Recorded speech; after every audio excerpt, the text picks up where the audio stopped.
Auzubillahiminashaitanirrajim. Bismillahirrahmanirrahim. Assalamu alaikum everyone. My name is Irfan and I'm a foundational student at Rehan School, Islamabad campus. So today I come with a call any and our topic is I'm fine the truth behind this common answer. And our conversation tool is ChatGPT. So first I connect to ChatGPT and then start our conversation.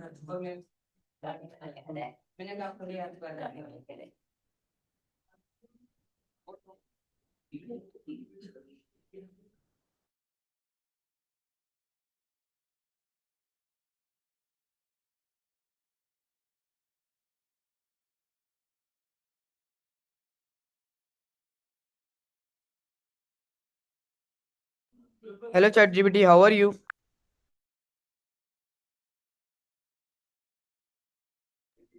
Hello ChatGPT, how are you? Hey there, I'm doing great. Thanks for asking. How about you? How's your day going? Okay, nice. Today I want to talk you on a topic. I am fine the truth behind this common answer. Are you ready? Absolutely, I'm ready. It's such an interesting topic. We can dive into why people often say they're fine, even when they might not be. Let me know where you'd like to start or if you have any specific angles in mind. Okay, nice. So my first question to you is that why do people often say I'm fine even when they are not? That's a great starting point. There are a bunch of reasons. Sometimes it's out of habit or, Please continue with your answer. of course. So sometimes people say I'm fine out of habit or social convention, especially when they're in a setting where it's not really their true feeling. Okay, Additionally, it can please continue with your answer. Sure. Additionally, it can be a way to protect oneself or avoid vulnerability, especially if someone feels that sharing their true emotions might be burdensome or might lead to judgment. It can also be a coping mechanism or a way to keep things simple in busy or stressful situations. It's definitely a multifaceted phenomenon. Okay, nice answer. So my next question to you is that what emotion are commonly hidden behind the phrase I'm fine?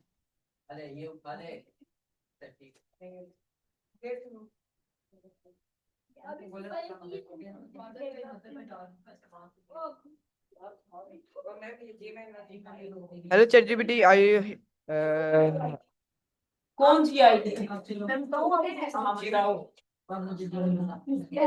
ChatGPT, can you hear me?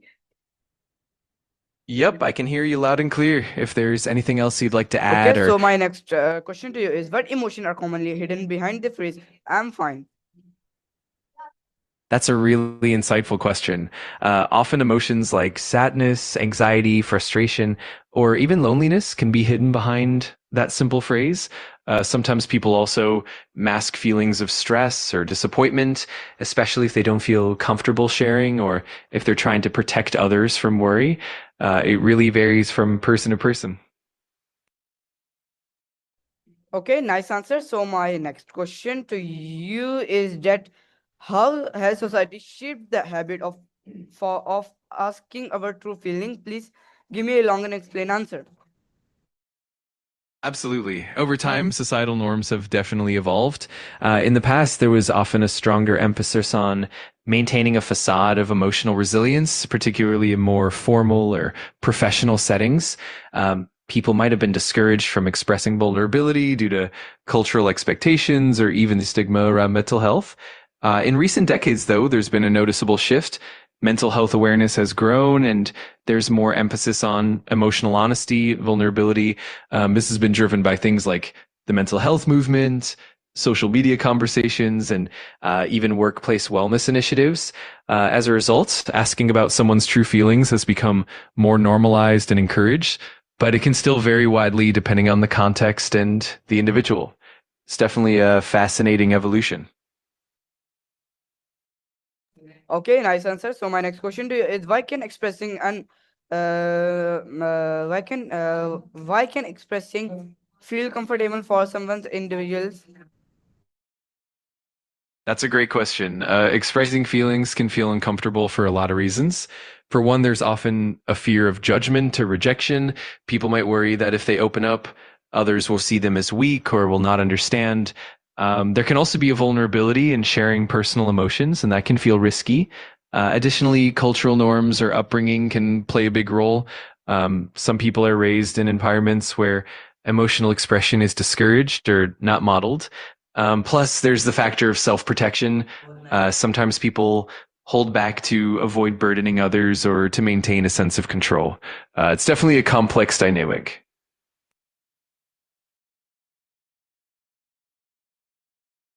Okay, nice answer. So my next question is: do culture norms influence how openly we talk about feeling? Absolutely. Culture plays a huge role. Different cultures have distinct attitudes toward emotional expression. Please give me a long and explained answer. Of course, different cultures have unique attitudes toward emotional expression, and that definitely shapes how openly people talk about their feelings.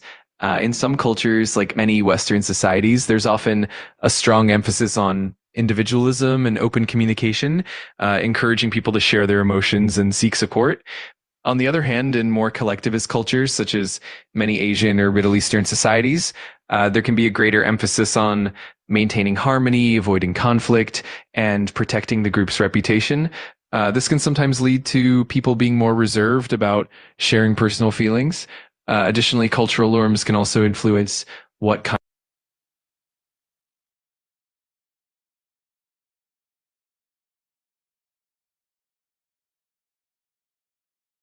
Absolutely. For instance, in some cultures, showing emotions like anger or sadness might be seen as a sign of weakness, while other cultures might encourage more open emotional expression.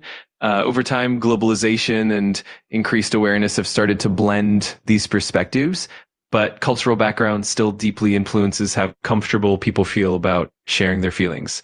It's definitely a rich and nuanced topic. Okay, nice answer. So my next question to you is: what role does fear of judgment play in emotional expression? Please give me a long and explained answer of every question that I asked from you.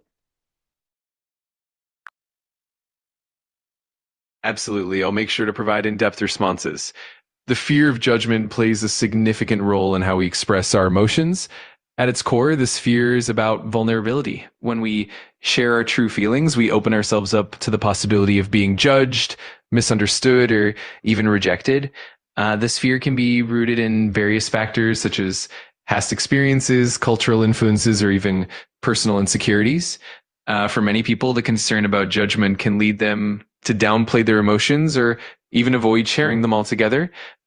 This can sometimes create a cycle where bottling up emotions leads to increased stress, anxiety, or even mental health challenges.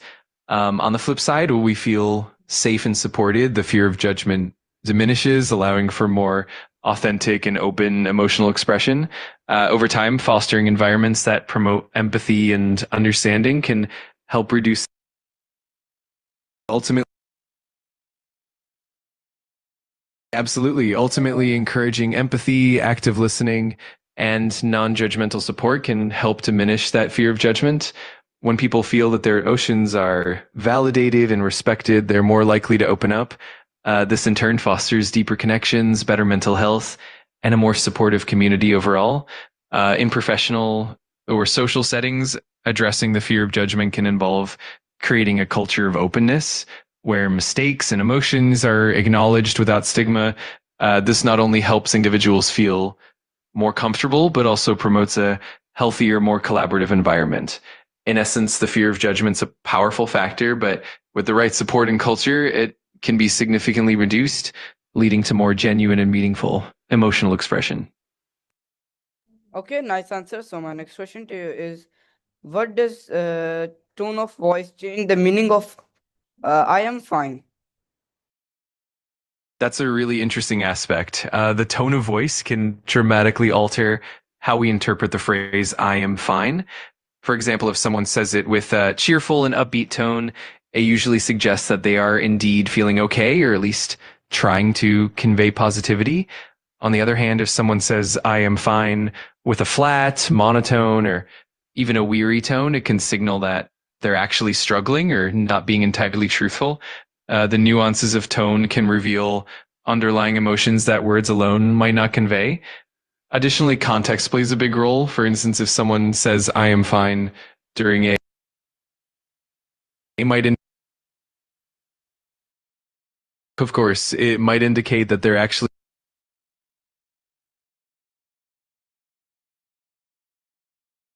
absolutely, it might indicate that they're actually trying to downplay their emotions or protect others from worry, even if they're not truly fine. On the other hand, a genuine, heartfelt tone can add a layer of reassurance and authenticity to the statement. In essence, the tone of voice serves as a subtle but powerful cue that helps us interpret the true emotional state behind the words. It's a fascinating layer of communication that adds depth to how. I'm glad you found that helpful. If you have any more questions or if there's another angle you'd like to. Okay, nice answer. So my next question to you is, why do people feel pressure to appear strong? That's a great question. People often feel pressure to appear strong for a variety of reasons. Culturally, many societies value traits like resilience, independence, and stoicism, often equating them with strength. This can lead individuals to feel that showing vulnerability or admitting struggles might be perceived as weakness or failure. Additionally, there can be social and professional pressures in workplaces or certain social circles. Appearing strong can be associated with competence, leadership, and reliability. People might worry that expressing vulnerability could impact their reputation or their perceived competence. On a more personal level, past experiences, upbringing, or even family expectations. Please continue with your answer. Absolutely. For instance, individuals might have grown up in environments where they were encouraged to always be strong or to handle challenges on their own, which can lead to a deeply ingrained belief that vulnerability is not acceptable. Moreover, societal expectations about gender can also play a role. For example, men might feel a stronger pressure to appear strong and unemotional, while women might face different expectations that can also influence how they express themselves. In sum, the pressure to appear strong is, Please continue. of course, in sum, the pressure to appear strong is often a complex blend of cultural norms, societal expectations, personal experiences, and even self-protection. It can be a way of. Okay, nice answer. So my next question to you is saying I'm fine always dishonest, or can it be genie sometimes? That's a really thoughtful question. In reality, saying I'm fine isn't always dishonest. There are definitely times when it can be genuine. For instance, in the moment, someone might truly feel okay or simply not be ready to dive into deeper emotions. It can also be a way of maintaining a sense of privacy or managing a situation where it's not the right time to share more deeply. On the other hand, it can also be a protective response when someone is not ready to be vulnerable or fears judgment. In these cases, it's more about context and the individual's comfort level. Ultimately, it's a nuanced phrase that can be both genuine and a form of masking, depending on the situation. Okay, nice answer. So my next question to you is, how does social media contribute to emotional masking? That's a really pertinent question. Social media plays a huge role in emotional masking for a few reasons.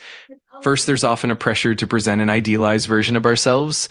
People tend to share highlight reels, moments of happiness, success, and perfection. Please continue with your answer. Absolutely. This curated content can create a sort of social comparison, leading others to feel pressured to hide their own challenges or struggles.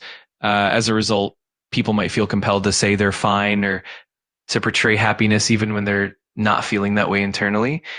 Additionally, the constant exposure to others' seemingly perfect lives can contribute to feelings of inadequacy or loneliness, prompting individuals to mask their true emotions even more. Moreover, the anonymity or distance provided by social media can sometimes encourage people to present a more filtered version of themselves. They might avoid discussing their real feelings due to fear of judgment or lack of immediate support. In essence, while social media can be a powerful tool for connection, it also creates an environment where emotional masking can become more common as people strive to meet those external expectations. I'm glad we could Okay, dive in. nice answer. So my next question to you is, what signs show that someone saying I'm fine is actually struggling? That's a really insightful question. There are several signs that someone might be struggling even if they say they're fine. For example, changes in behavior, like withdrawing from social activities or isolating themselves more than usual, can be a red flag. Another indicator is a noticeable shift in mood. Maybe they seem more irritable, anxious, or down than before. Physical, such as changes in sleep patterns, appetite, or energy levels. Sometimes a person might also show signs of increased fatigue, difficulty concentrating, or a lack of enthusiasm for things they once enjoyed. Even some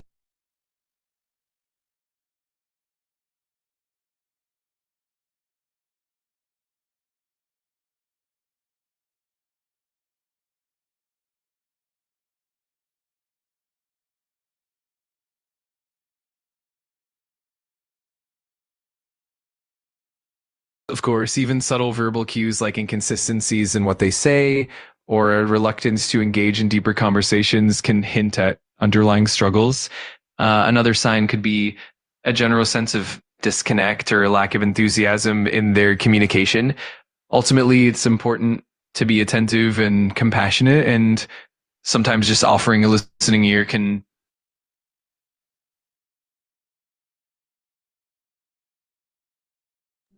Okay, nice answer. So my next question to you is that how we learn to recognize emotional distress to other. That's a great question. Recognizing emotional distress in others often comes from a Please continue with your answer. Absolutely. It often comes from a combination of empathy, experience, and observation. Over time, we learn to pick up on subtle cues like changes in body language, facial expressions, tone of voice, and even patterns in their communication. Listening carefully and being present helps us notice. Please continue. Of course, don't quite match their underlying emotions. For example, someone might say they're fine, but their tone or body language might suggest otherwise. Also, having a foundation of trust and building strong relationships allows us to notice when someone might be struggling beneath the surface. Additionally, our own emotional intelligence and empathy help us to tune in and respond with compassion and support, making it easier to recognize when someone needs help. Ultimately, it's a blend of awareness, experience, and genuine care. Okay, nice answer. So my next question to you is, why is asking are you sure sometimes necessary? That's a really important question. Asking, are you sure, can be necessary because it shows that we're genuinely attentive and concerned. Sometimes when someone says they're fine or brushes off their feelings, it might be a way of protecting themselves or not. Please continue with your answer, ChatGPT. Absolutely. By asking, are you sure, we create a space for deeper reflection and encourage the person to open up if they're comfortable. It also signals that we're not just taking their words at face value and that we truly care about their well being. Sometimes it helps to gently prompt them to share more details or to feel validated in their emotions. Ultimately, it can help build trust and open the door to more honest and meaningful conversations. Okay, nice answer. So my next question to you is, how can we create safe spaces for emotional honesty? That's a really meaningful question. Creating safe spaces for emotional honesty involves a few key elements. First, it's important to cultivate a non judgmental and empathetic attitude. This means actively listening without interrupting or offering immediate solutions and showing genuine care and understanding. Another important aspect is fostering trust. This can be done by maintaining confidentiality and being consistent in your support. When people feel that their vulnerabilities are respected and kept safe, they're more likely to open up. It also helps to be patient and to validate their feelings, letting someone know that it's okay to feel what they're feeling and that their emotions are valid can go a long way. Lastly, encouraging open communication and providing reassurance can help people feel more comfortable sharing their true emotions over time. All of these elements together help create a supportive and safe environment for emotional honesty. Okay, nice answer. So my next question to you is: can honesty about feeling reduce stress? Absolutely. Honesty about feelings can definitely help reduce stress. When we openly share our emotions, it can alleviate the burden of bottling them up, which Okay, or even please continue with your answer.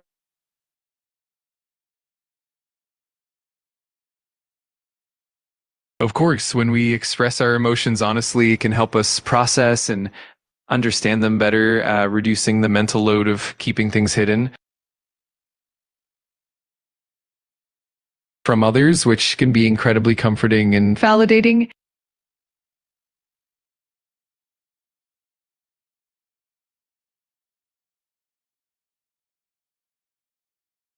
Absolutely. In turn, that support can foster a sense of connection and understanding, which can lower feelings of isolation and stress. Overall, being honest about our feelings not only helps us to release emotional tension, but also builds resilience and well being over time. Okay, nice answer. So my next question to you is: how can we reassure other that expressing feeling is safe? That's a wonderful question. One of the key ways to reassure others is to actively listen without judgment, showing that we value their feelings and that their emotions are valid. It also hopes to maintain confidentiality and to respect their privacy, which builds trust, offering empathy and understanding, and even sharing your own experiences when appropriate can help them feel less alone. Encouraging open communication, being patient, and consistently offering support can also create that safe space over time. Ultimately, it's all about fostering a culture of compassion and trust. Okay, nice answer. So my next question to you is, okay, nice answer. So my last question to you is: how can saying I'm not okay, but more socially accepted? That's a really important question. To help make saying I'm not okay more socially accepted, we can start by normalizing vulnerability in our communities. This can involve encouraging open conversations about mental health and emotions without stigma. Leaders, influencers, and peers can model openness by sharing their own experiences, which helps to reduce the fear of judgment. Creating supportive environments where people feel safe to express themselves is crucial. This could mean promoting mental health resources, providing training on empathetic listening, and celebrating moments of honesty rather than viewing them as weakness. Over time, as more people embrace and support emotional honesty, it becomes more accepted and encouraged in society. Okay, nice. Thank you for conversation with me. Okay, bye, ChatGPT. You're very welcome. I'm glad we could chat. If you ever have more questions, just let me know. Take care and bye for now. Okay. So viewers, it is for today's colony on topic. I am fine. So meet another colony for that time. Allah Hafiz, Pakistan, Zindabad.